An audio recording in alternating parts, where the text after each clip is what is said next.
Es un honor ser el editor de uno de los pensadores y filósofos de la ciencia más reconocidos de nuestro tiempo.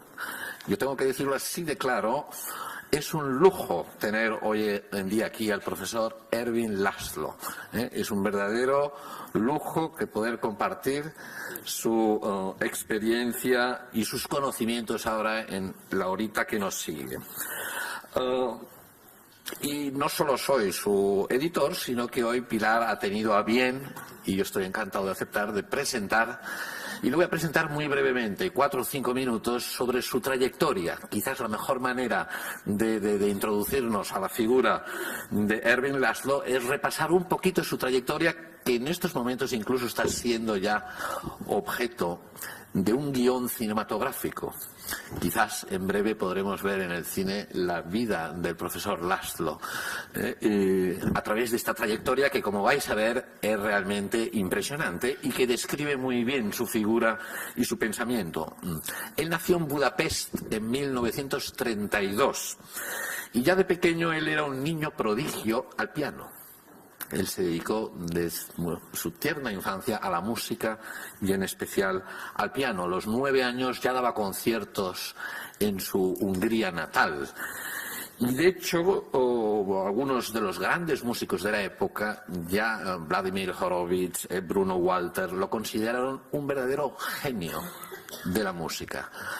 Así que de joven, en alguna de sus giras internacionales, creo que en 1947, cuando ya Hungría había caído dentro de aquello que conocíamos como el telón de acero, bajo un régimen muy totalitario, el músico, el joven pianista Ervin Laszlo aprovechó una de sus giras internacionales para escapar de aquel régimen. Y desde entonces su vida cambió. Él se convirtió más que en pianista en un verdadero científico y filósofo, uno de los intelectuales y me parece que hay que subrayarlo, más importantes del siglo XX y del XXI. Desde entonces, él ha sido un gran expositor de la teoría general de sistemas, apadrinado por el padre de esa teoría, que es Ludwig von Bertalanffy. Además, él se sumergió en la teoría del caos, en las ideas de Ilya Prigogine, premio Nobel de Química, especialmente sus ideas de estructuras disipativas, de no linealidad. Él incorporó todos esos conocimientos de la física, de la química, de la ciencia en vanguardia para establecer, y ahí su originalidad y su genialidad, ya no en la música, sino en el pensamiento, una gran teoría, una nueva teoría, el resultado de sus conocimientos sobre la evolución. Y es por esas nuevas proposiciones evolutivas que el profesor Laszlo merece nuestro reconocimiento. Ayer comíamos y él mismo me reconocía que siempre tuvo la sensación, y yo creo que hay que decirlo aquí porque eso es significativo, de ser una persona avanzada a su tiempo. Hoy en día los científicos más del pelotón están apuntándose a muchas de las cosas que el profesor Laszlo ya decía hace décadas.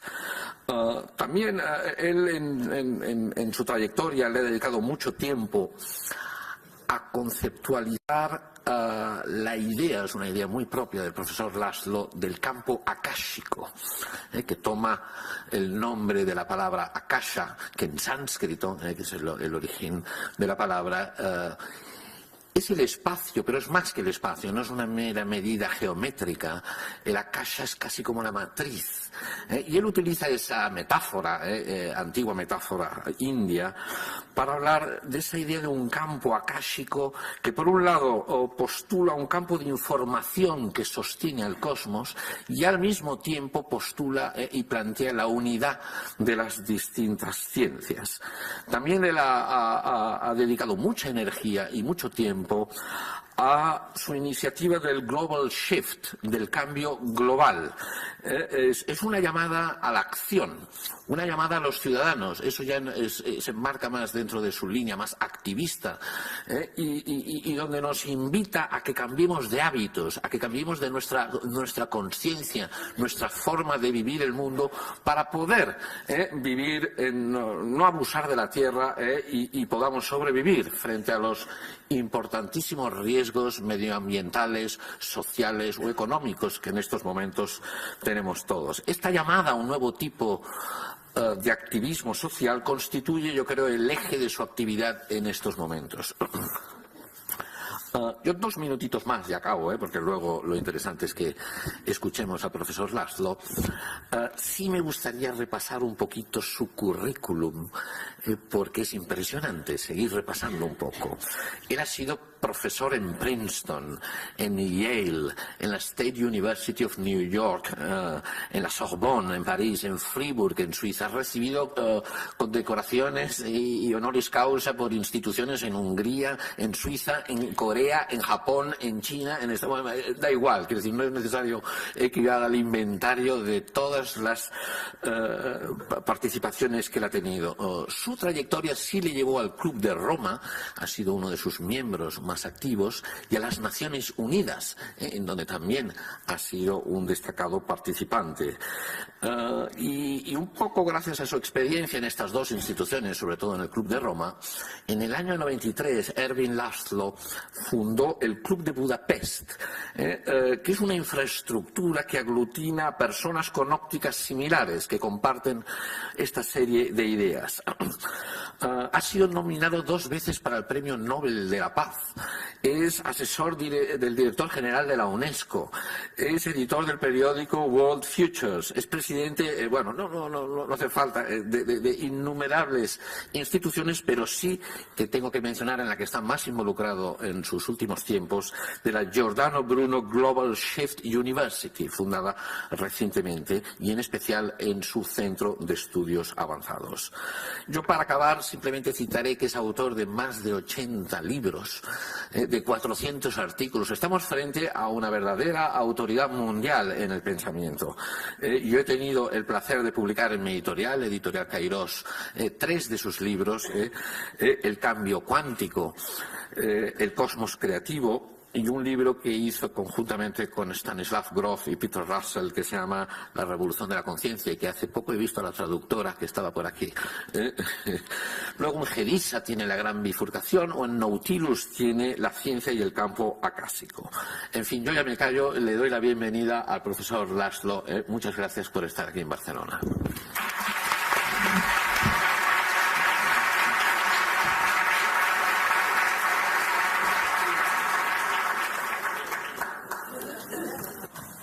Okay.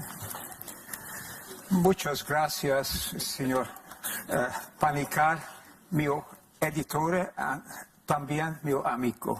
Amigo. Felicidades, señora Pilar Baste, esta manifestación maravillosa.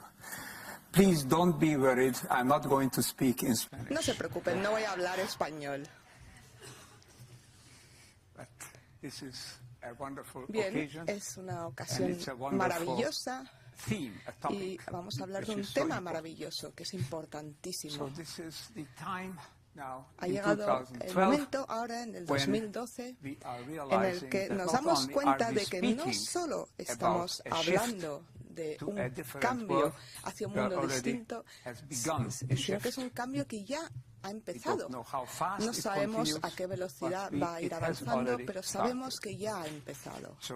Y por ello, decir que es un cambio global. No hay que preguntarse si es algo que va a ocurrir, sino a qué velocidad se va a desarrollar y con qué resultados. Y de lo que quiero hablar hoy, y también de lo que se trata hoy en este congreso, es cómo facilitar, cómo acelerar este cambio. Ello con el objetivo de poder conseguir un mundo mejor antes de que la crisis haga necesario hacer tan grandes sacrificios en términos de vidas humanas, de bienestar y de sufrimiento humano. Lo podemos hacer, pero hay que hacer que se movilice ya ese cambio. Por ello, vivimos un momento histórico maravilloso, porque estamos en un momento de crisis. ¿Y por qué? Se preguntarán, ¿es maravilloso este periodo de crisis?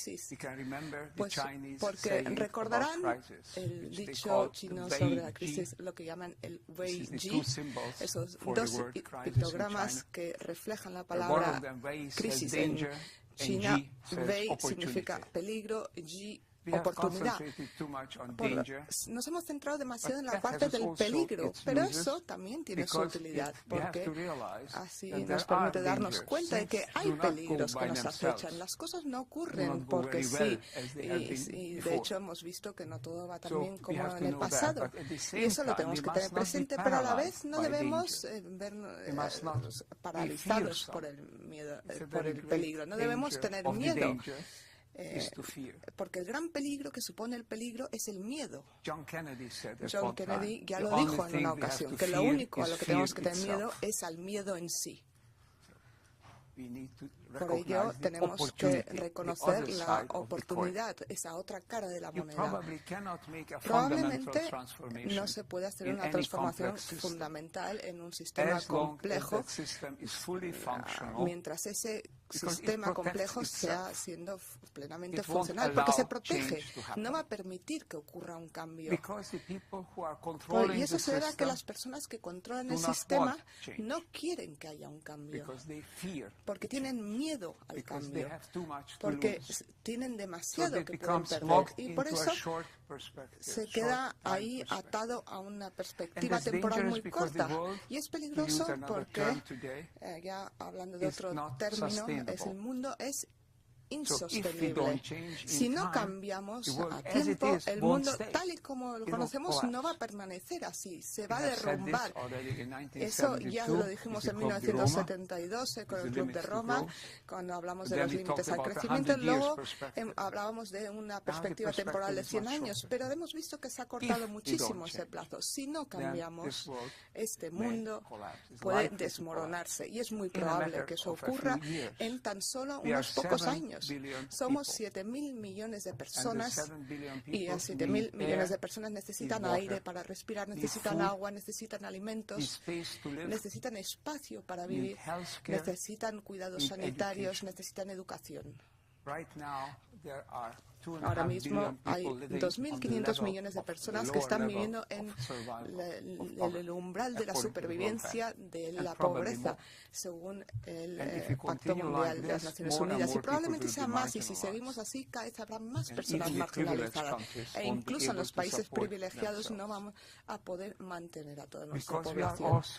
Y como hay esa gran interdependencia, vemos que se nos aproxima una crisis. ¿Será tan solo peligro? Y, claro, tendremos miedo. ¿Qué hacemos? ¿Nos protegemos contra esa crisis? ¿Intentamos reestabilizarnos? Es lo que pretenden hacer los políticos. Si leen las declaraciones del G20, verán que hablan siempre de reestabilizar el sistema, inyectar más dinero en los bancos, intentar crear más, darle más poder a los gobiernos, etcétera, para que de alguna manera podamos seguir sujetando ese sistema. Pero no tenemos que intentar mantener ese sistema que está a punto de convertirse en inestable en cuanto a un sistema, ese sistema cibernético. Y no sirve de nada. Por lo tanto, es tan importante centrarnos en lo demás. ¿En qué? Bueno, ¿qué podemos hacer? Si este sistema tarde o temprano va a tener que cambiar, porque no puede seguir tal como hasta ahora. Entonces, ¿qué tipo de mundo es el que debemos buscar? Es la primera vez en la historia en la que hay una generación, la generación que vive en estos momentos, que tiene una gran oportunidad real de ser los arquitectos conscientes de ese nuevo mundo. ¿Y por qué digo una única generación? Porque el cambio ya ha tenido lugar en el pasado, pero era mucho más lento. Normalmente tardaba muchas generaciones en darse. Incluso un cambio bastante rápido en el Renacimiento tardó 100 años. Hubo una serie de eventos más rápidas, en revoluciones en el siglo XX, ¿no? Pero hubo un país, la Unión, Rusia, la República de Zares, la comunista, también hemos visto cambios en China, pero todavía ha ido tardando su tiempo, y el resto de la comunidad humana no se vio afectada por esos cambios. Pero hoy, en una única generación, el cambio debe ocurrir. Y por primera vez somos conscientes de este proceso. proceso y nos damos cuenta de que podemos dirigir ese cambio. Nos damos cuenta de que no podemos seguir tal y como hasta ahora. Vemos que hay otros sistemas que podemos crear. No vemos por qué no podemos crear un mundo sostenible de bienestar para los 7.000 millones de personas. Es posible. Tenemos los conocimientos, las capacidades, tenemos métodos de comunicación, tenemos la energía. Simplemente tenemos que utilizar un poquito más de esa energía, ese flujo enorme de energía que nos viene del Sol. Tenemos la tecnología para utilizar y reutilizar toda la materia que tenemos a nuestro alrededor. Incluso tenemos dinero. Enormes cantidades de dinero que se desperdician, sobre todo porque buscan simplemente unos beneficios a muy corto plazo de las inversiones, en parte porque se desperdician en todo lo que conocemos como la defensa de los ejércitos, porque, claro, si no hubiera conflicto en un lugar, no necesitaríamos la defensa, porque no hay que defenderse de nada. Por ello, quizás el 80 al 90% de la riqueza que está acumulada está en manos privadas y en manos de los gobiernos, y se utilizan para objetivos no productivos. Tenemos todo lo necesario para crear un nuevo mundo, pero nos falta la voluntad, la visión, y también hace falta la sabiduría. Es que despertemos. Tenemos poco tiempo para actuar y tenemos que intentar hacer todo lo posible. Ahora ya voy a pasar a mi presentación en sí y les voy a mostrar algunas diapositivas donde reflejemos lo que podemos hacer. En primer lugar, a ver, avancemos. Tenemos varios procesos de cambio. Voy a ser muy breve al hablar de esto. Voy a hablar de la revolución en la ciencia. ¿Por qué es tan importante ese concepto? La ciencia, en primer lugar, es garantía de credibilidad, aunque hay muchas personas que atacan a la ciencia, eso ya lo sabemos. Pero aún así, en el mundo actual, si algo es científico, o si se le llama científico, hay más personas que creen en ello. Hay más personas que creen que es real, que es auténtico. Por eso lo que nos dice la ciencia es importante para nuestra visión del mundo y también para cómo nos contemplamos a nosotros mismos. Y eso va evolucionando con suma rapidez. Y por suerte, porque tenemos un dicho muy bonito de Einstein que se ha repetido muchas veces, pero vamos a recordarlo, es que no se puede solucionar un gran problema en nuestra época con el mismo tipo de pensamiento que teníamos en el momento que se creó ese problema. Hace falta tener una nueva línea de pensamiento para el nuevo mundo. Por eso mis esfuerzos se concentran también en esa línea, el intentar crear los cimientos de ese nuevo modo de pensar, de esa nueva visión del mundo, ese nuevo paradigma. De hecho, el libro que acabo de acabar, y se lo estaba diciendo al señor Paniker, se llama El paradigma acásico, donde intentamos mostrar una nueva perspectiva del mundo. Y eso surge de la ciencia. Pero es importante porque es una perspectiva del mundo mucho más significativa que la visión newtoniana, que tuvo su época de auge, que ha sido importantísima para la humanidad, pero ya tiene 250 o 300 años de antigüedad. E incluso la visión relativista puede cambiarse, el mundo cuántico puede cambiar, y se puede integrar en una visión holística integral del mundo. Y eso es justamente lo que necesitamos para poder darle una credibilidad a nuestros esfuerzos, para poder hacer avanzar al mundo. Aquí voy a hablar de algunos elementos de esa nueva visión del mundo. Estoy seguro que algunas de estas diapositivas luego las podrán tener a su disposición por internet o como sea, para que se puedan leer con tranquilidad en casa. Pero piensen, a ver, el paradigma antiguo nos decía que el mundo físico era atomístico, estaba hecho de trocitos pequeños de materia, del paradigma newtoniano, que solo estaban conectados entre sí por el azar. Una cosa aquí, en este punto, creaba una causa que dio un efecto y daba ese resultado. Es como muchas pelotitas de billar que se movían, pero no puedes actuar todos a la vez. Uno siempre iba topando con otra y otra, etcétera, etcétera. El nuevo paradigma es holístico, es integral. Todo está conectado, todas las cosas están conectadas con todas las demás, todas están interrelacionadas, es una red. El mundo cuántico, que sabemos que es un mundo entrelazado. Esa es la expresión que se utiliza en la física.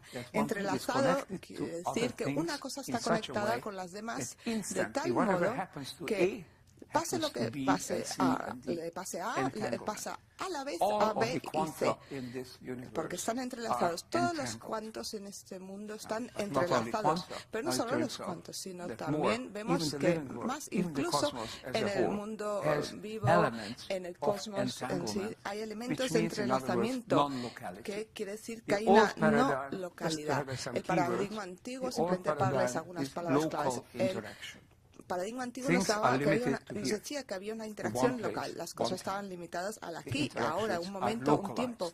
Las interacciones estaban localizadas. El nuevo paradigma no es local, es una interacción no local. Lo que ocurre aquí tiene un efecto allá. Hasta cierto punto, todas las cosas tienen una influencia sobre todas las demás. Obviamente no a un mismo nivel, pero lo que uno hace en un momento dado, lo que le ocurre a su mente, a su conciencia, tiene un efecto sobre las otras personas y sobre la conciencia de esas otras personas. Eso es una gran ventaja cuando pensamos en la necesidad de cambio, en quién va a cambiar. Pues nosotros vamos a cambiar, las personas debemos cambiar.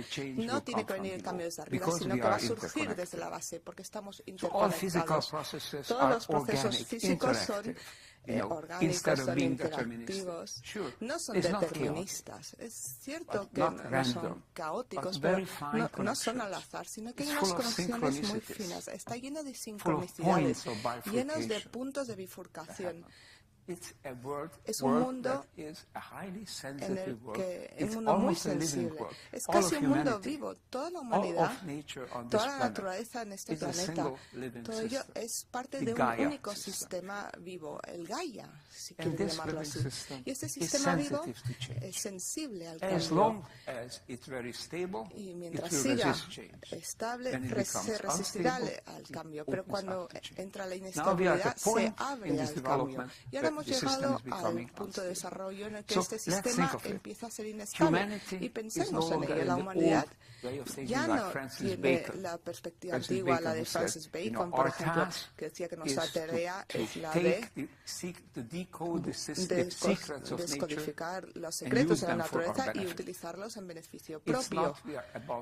No es que estamos por encima de la naturaleza y podemos hacer lo que queramos con la naturaleza. Somos parte de la naturaleza, parte de la biosfera. Estamos sumergidos en ella, pero lo que hacemos nosotros afecta a los demás. Por eso, lo que hicieron los dinosaurios afectó a lo demás, y lo que hace un mosquito también hasta cierto punto afecta a lo demás. Pero como seres humanos conscientes, cuando nos comunicamos conscientemente, podemos tener un efecto importante sobre todo el sistema. Y todos estos son elementos de la nueva visión del mundo, el nuevo paradigma. La idea del progreso en la sociedad, la idea de ese nuevo ethos,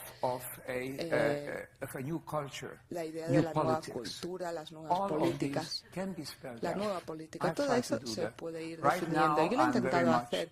Ahora mismo estoy sumido en la escritura de un libro que yo inconscientemente me acordé de publicar antes de haber empezado a escribirlo,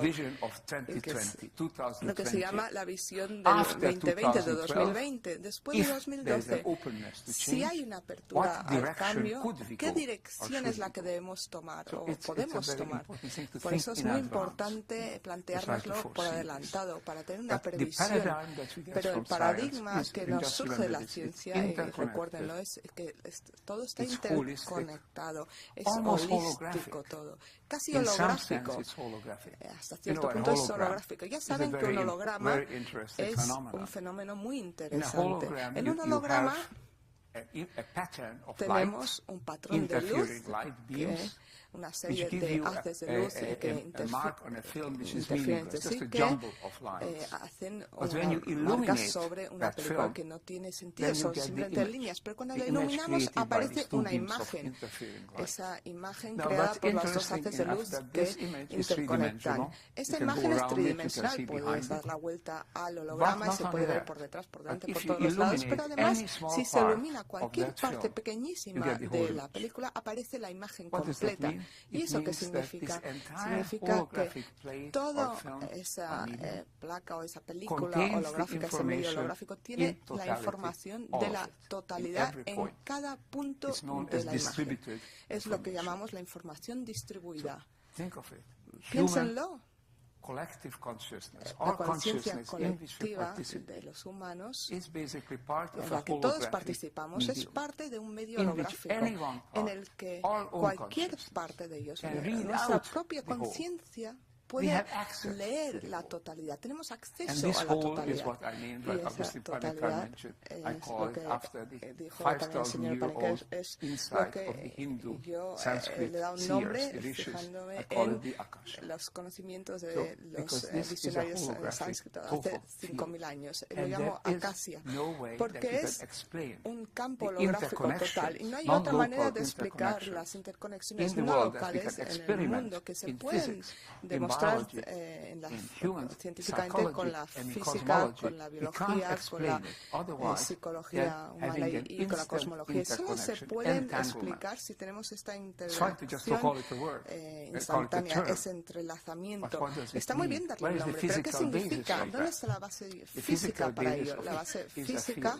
es un campo. A ver, les voy a decir un par de cositas sobre esta idea. Es un campo, que es un fenómeno bastante curioso. Un campo tiene una serie de fuerzas. Las fuerzas de la naturaleza son los elementos fundamentales de nuestro universo. Pero nunca veremos un campo, no se ve. Es igual que no vemos una fuerza, no se puede percibir tal cual. Si se te cae un objeto al suelo, uno puede decir, pues ya he visto la gravedad. No hemos visto la gravedad, porque la gravedad es un campo gravitatorio. No vemos ese campo, vemos el efecto de ese campo. Y el efecto del campo es el que cree la atracción que es proporcional a la masa del objeto. Y la masa de la Tierra es mucho mayor que la masa del objeto, y por lo tanto la Tierra atrae a ese objeto. Toda la gravedad funciona así, pero es un campo. Einstein era consciente de ello ya hace tiempo. Y ya en el siglo XIX se sabía que era un campo, y el electromagnetismo también es un campo. Son campos universales que no vemos, sino que vemos los efectos de esos campos. Hay algo en este universo, por tanto, que hace que las personas se unan, que las cosas interaccionen de un modo lógico y racional. Einstein dijo que una de las cosas más alucinantes del mundo es que podamos entenderlo, que podemos entender por lo menos partes del mundo, porque tiene sentido. Y eso nos hace saber que el mundo en su globalidad tiene todas estas interconexiones. No es un mundo al azar, no es un mundo mecanístico, es un mundo de interconexiones, y por lo tanto todo tiene un impacto sobre lo demás. Y otro elemento muy importante a tener en cuenta es que nada que tenga lugar en este mundo, incluir la conciencia de cada una de las personas, nada desaparece del todo para siempre. Un pensamiento que hayas tenido se puede recordar cuando una persona fallece, porque es algo que ocurre tarde o temprano y no va a desaparecer nuestra conciencia. Se pueden recordar, y cuando nosotros moramos también pueden recordarse nuestra conciencia, y quizás nosotros mismos podemos recuperarla en nuestra siguiente vida. Toda la información que se ha creado en este mundo es parte de nuestro mundo. El pasado no desaparece, el pasado es parte del presente, y el pasado y el presente conjuntamente crean el futuro. Y cuanto más seamos conscientes de la información que entra en el presente, a medida que va saliendo del pasado, más consciente, cuanto más nos demos cuenta de eso, con mayor mayor concienciación podamos crear el futuro. Y por lo tanto tenemos que darnos cuenta de que somos elementos de esa red holográfica de información. Y eso nos permite, nos ayuda a tener el valor, nos permite tener la visión para avanzar de un modo objetivo, racional y productivo en estos tiempos tan críticos de la historia de la humanidad. Voy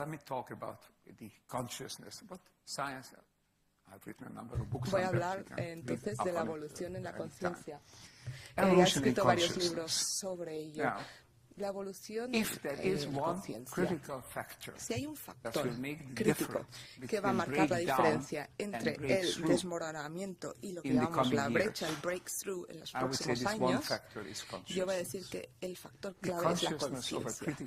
La conciencia cuando llega a una masa crítica. No podemos esperar que evolucione la conciencia de todas las personas a un mismo ritmo. Y cuando hablo de una nueva conciencia, hablo de una conciencia que reconoce que somos parte de este universo integral holográfico, y que somos parte de ello, que tengamos una visión distinta de nosotros mismos.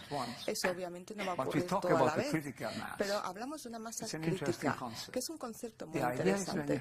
La idea es la siguiente: si tenemos un sistema que se aproxima al caos, no en el modo de azar, sino caos en sentido científico. Cuando es sensible a los cambios, se dan los efectos mariposa. Ya conocerán el efecto mariposa, que incluso si una mariposa que mueve las alas crea una corriente de aire, por ejemplo en España, en Sudamérica, la semana que viene podría haber una tormenta, porque este pequeño cambio en el movimiento del aire podría haberse amplificado una y otra vez en un sistema caótico como es el meteorológico mundial, hasta crear un efecto mucho mayor. Por lo tanto, cualquier efecto pequeño puede magnificarse a un efecto mucho mayor en un sistema caótico. Cualquier efecto, y en este caso el efecto pequeño, debe ser nuestra conciencia. Bueno, no hace falta que lean toda la diapositiva, pero resumiendo, dice que nos hemos equivocado de camino en la civilización occidental en estos últimos 100 años aproximadamente. Pensábamos que estábamos totalmente distanciados, éramos diferentes a la naturaleza. Había una visión de dualidad. Y este soy yo y eso es la naturaleza, y que son dos cosas totalmente distintas y separadas. Woody Allen ya en una de sus películas hizo un chiste, dijo: la naturaleza y yo somos dos, porque normalmente nosotros decíamos la naturaleza y yo éramos uno, pero la percepción típica errónea es esta separación radical, y los jóvenes sobre todo cada vez hablan más de la dualidad de la mente, el separar los elementos. Pero eso hay que superarlo, porque la unidad no significa que haya una uniformidad, y la gente tiene miedo a la uniformidad. Voy a perder mi identidad, seré parte de este gran amalgama, pero no es así. Pensemos en la unidad del cuerpo. El cuerpo tiene X número de células, miles de millones, y esas células se organizan en redes, las redes se organizan en sistemas de órganos, y todos juntos componen el cuerpo. Cada una de esas células y de los elementos celulares tiene su individualidad, cada uno tiene su función, pero actúan conjuntamente para crear un sistema vivo.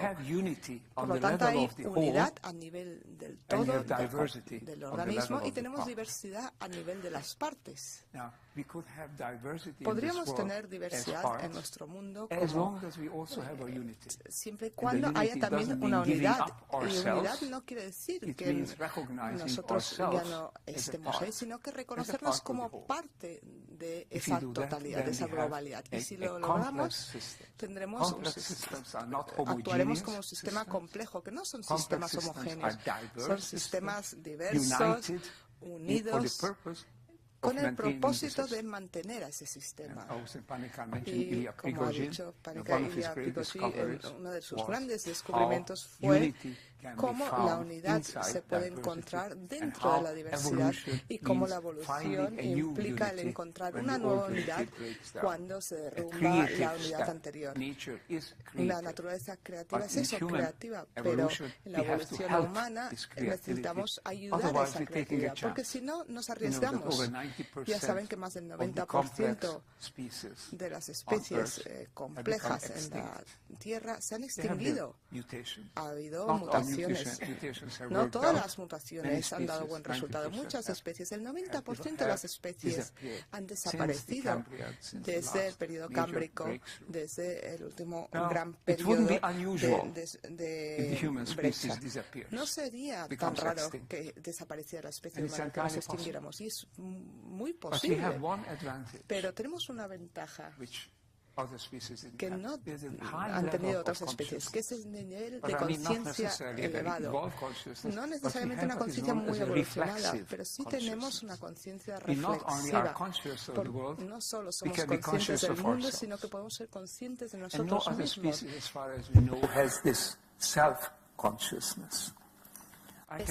No tiene ese tipo de conciencia. Yo creo que mi perro puede entenderme a veces cuando hablo, incluso antes de que hable. Pero bueno, que me hable de sí mismo en relación con el mundo, esto no es posible. Tenemos, por tanto, esta ventaja única, es decir, una habilidad de crear conceptos y también de planificar, reconociendo qué efecto tenemos nosotros sobre el mundo, cuál es nuestro papel en el mundo, cómo interactuamos con él. De esta manera tenemos una nueva unidad, una unidad que reconoce todo lo que existe dentro de este sistema complejo. Podemos ser los arquitectos, por tanto, de ese nuevo mundo. Una nueva identidad. La identidad antigua es la personal, la individual. Este soy yo y ustedes son ustedes u otra cosa. Hablamos de materia. Los árboles fuera, pues, son plantas. No cuentan con una conciencia, sentimientos, una separación radical, por tanto, que ya no existe. Sabemos que existen sistemas diferentes en este desarrollo y estos interactúan entre sí. Así que no soy solo yo. Nosotros reconocemos que somos parte de una familia, de una comunidad inmediata. Esto forma parte de la identidad clásica. En el pasado, durante los últimos 200 o 300 años, hemos creado el concepto del Estado-Nación. Después de la paz de Westfalia, la idea de los Estados-Nación surgió entonces, y hoy Naciones Unidas sigue trabajando como un club de naciones, Estados-Nación. Y esto plantea un problema porque cada nación quiere sus propias ventajas y resulta difícil así crear una comunidad global de miembros que se concentran en su propia identidad particular. Pero poco a poco se está superando esta identidad nacional. En Europa, en España, tenemos un sistema regional maravilloso sobre el cual cada región tiene su identidad, pero todos juntos pertenecen a la comunidad española. Y esto, a su vez, forma parte de Europa.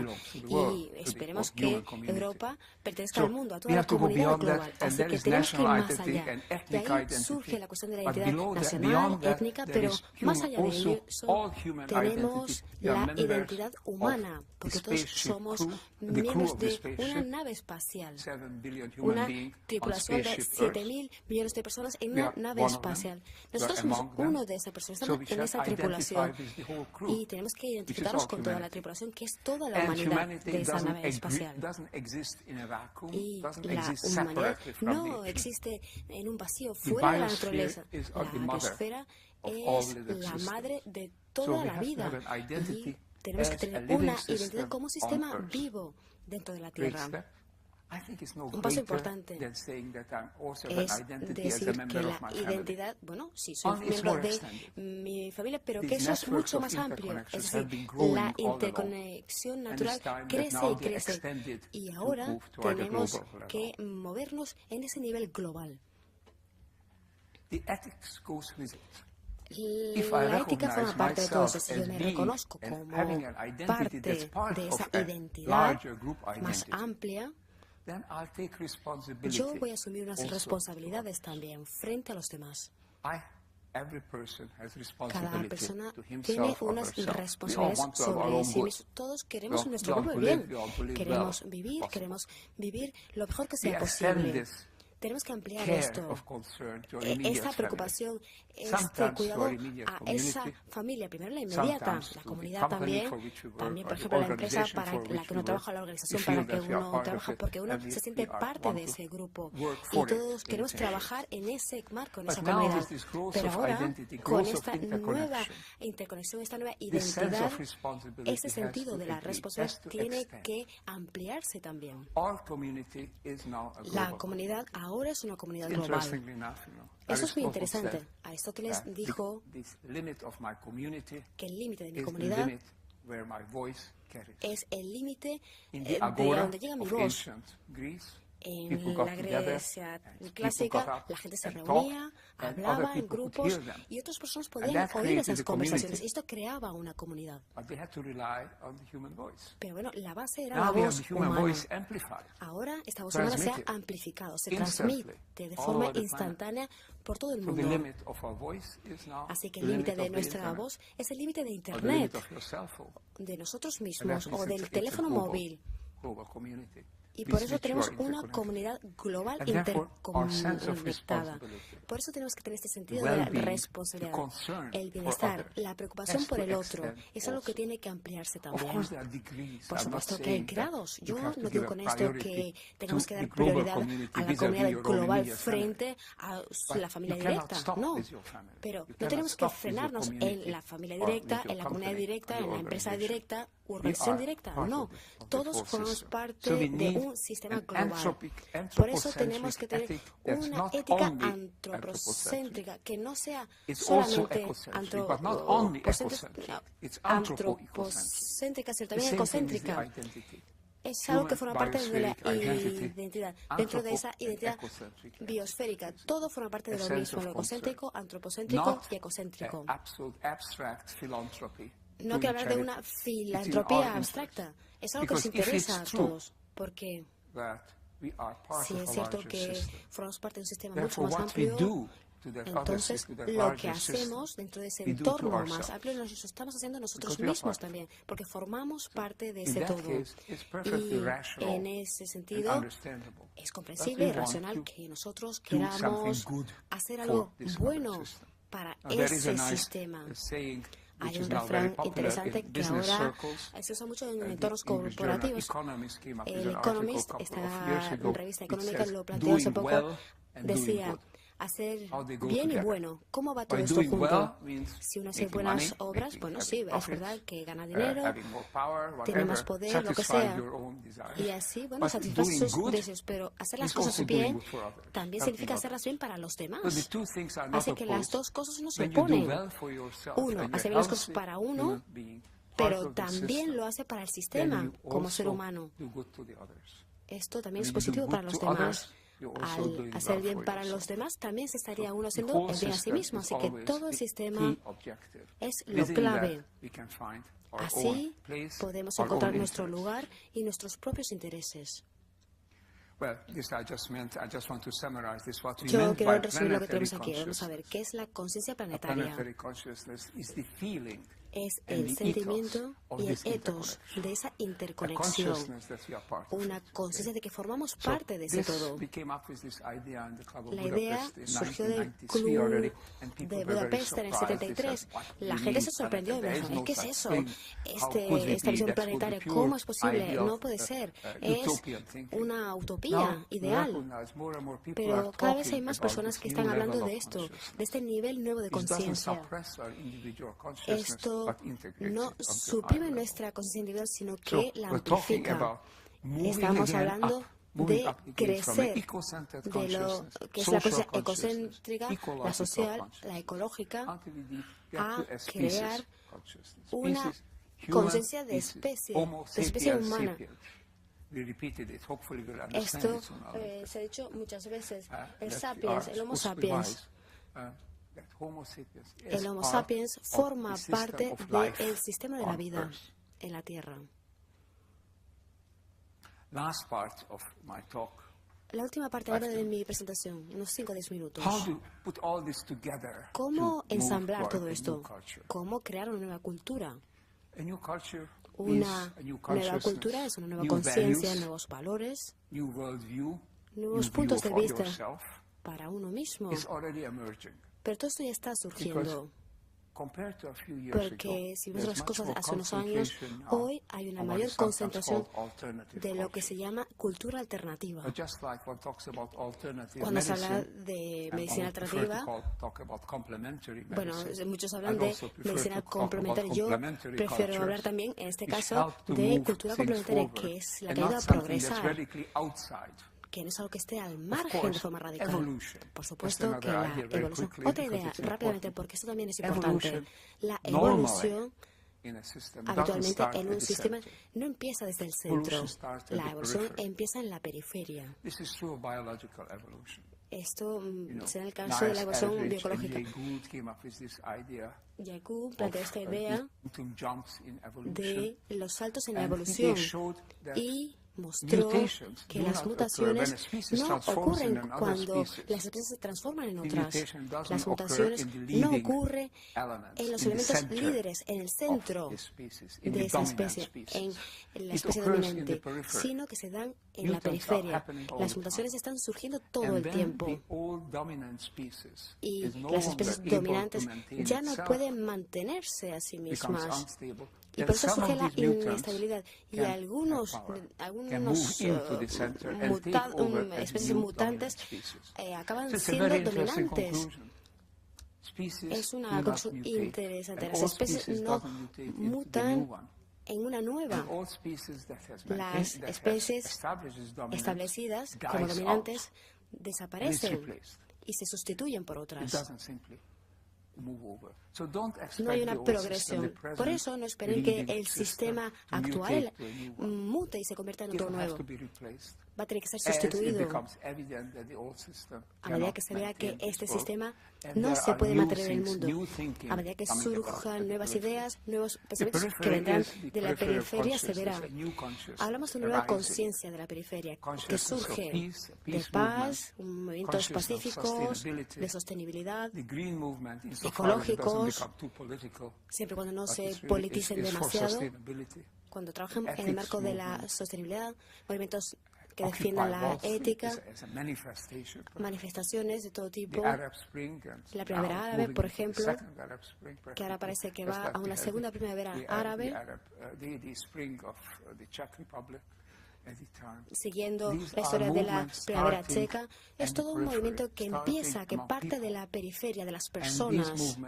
Estos movimientos pueden ser el principio, la semilla de una nueva cultura que tenemos que tener, porque los sistemas económicos, financieros, políticos, sociales, no pueden crearse desde sí mismos. Tenemos que cooperar de una forma sostenible. Por eso, el deseo, la esperanza del mundo está en la periferia, en la conciencia de la gente, en la masa crítica.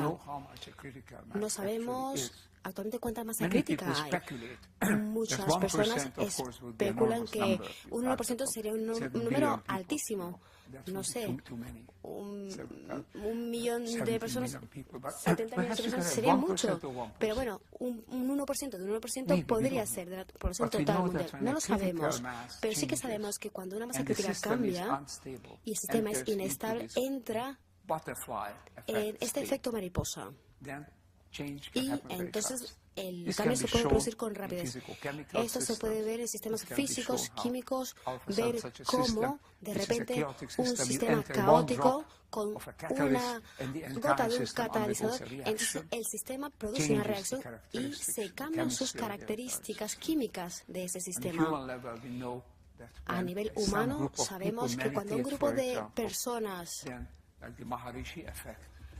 trabajan en el sentido cuando meditan, por ejemplo, juntos, ahí se crea un bienestar mejor dentro de esa comunidad. Así que algo está pasando. La conciencia no es algo separado, es una parte, es un agente real. Es parte de este mundo. Así que cambiándonos a nosotros mismos, como dijo Gandhi, uno puede cambiar el mundo. Pero, ¿cómo cambia el mundo? Es la última imagen que quería plantearos antes de concluir. Los cambios globales se creía, cualquier tipo de cambio se considera lineal, que iba así. Se cambiaba un poco, con una aportación aquí, se obtenía un resultado, se volvía a cambiar otro poco así, paulatinamente. Partiendo de la idea de Darwin. Es decir, los cambios no eran revolucionarios. La revolución es algo que se da de forma paulatina, paso a paso. Una cosa a su tiempo. Pero si vemos los cambios en naturaleza y en sociedad, ahora vemos cómo son revolucionarios y no una evolución. Hay un incremento de la inestabilidad en el sistema en la actualidad. Lo hemos dicho, en la sociedad, ese incremento de la inestabilidad también incrementa las crisis y cada vez resulta más difícil crear una norma. Tenemos que tener más cárceles, ejércitos, fuerzas policiales, etc. Y bueno, en el marco de medio ambiente, pues esto no puede retenerse con armas, ese deterioro medioambiental. Así que se llega a esos puntos cuando uno llega a un punto crítico y ahí se plantea esa posibilidad de cambio, esa bifurcación, y es donde pasa algo que surge de forma repentina. Y ahí, como digo, cuando se produce esta inestabilidad, el sistema cambia muy rápido.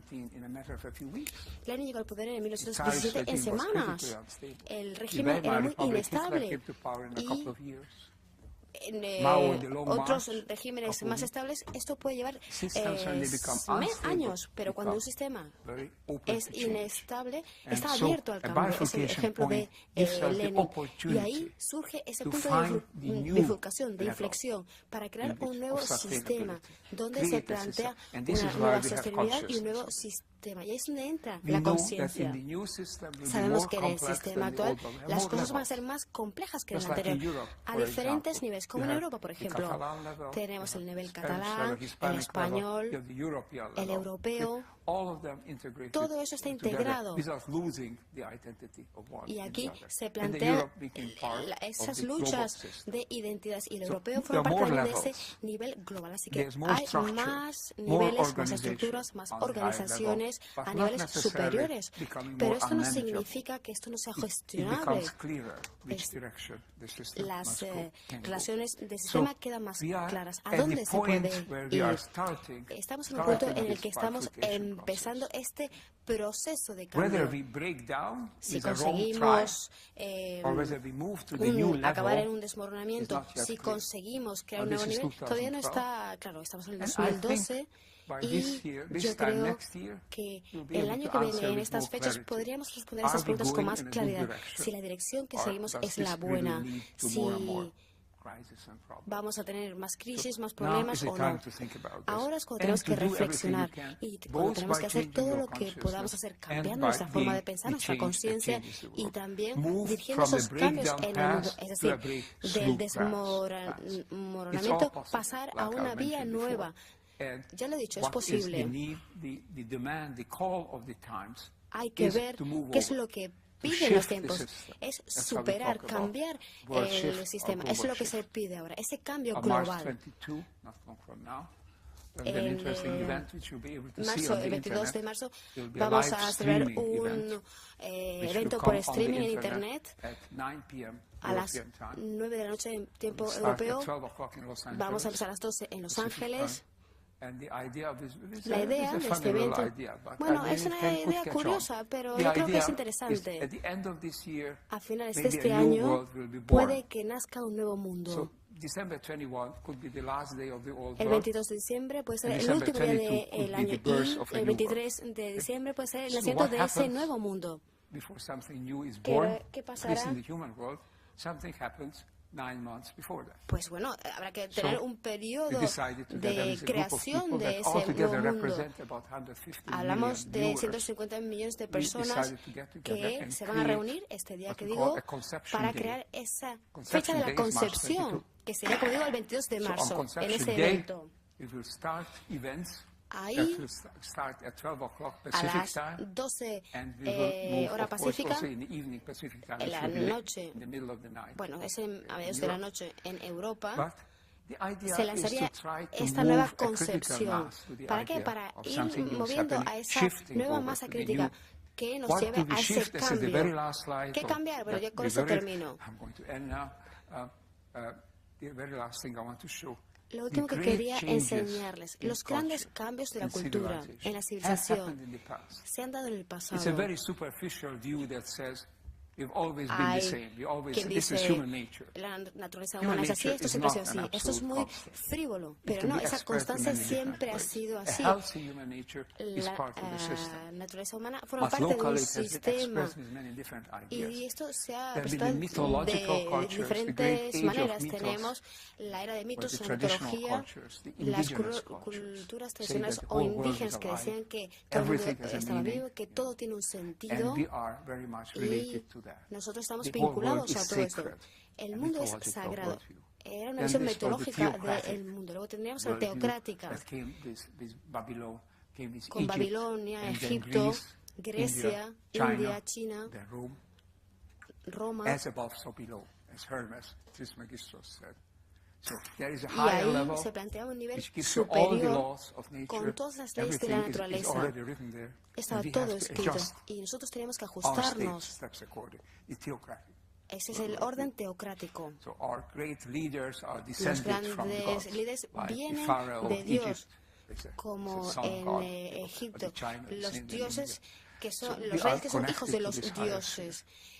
Estarán conectados de esa manera. Y luego tenemos la revolución de los griegos, helénica, cuando ellos plantearon que, bueno, que se podía pensar de forma racional sobre qué es lo que tenemos que hacer, no solamente creer en estos conceptos mitológicos, esa visión del holos, de la racionalidad. Este logos tenía formas diferentes en Europa que se combinaban con la visión cristiana del mundo.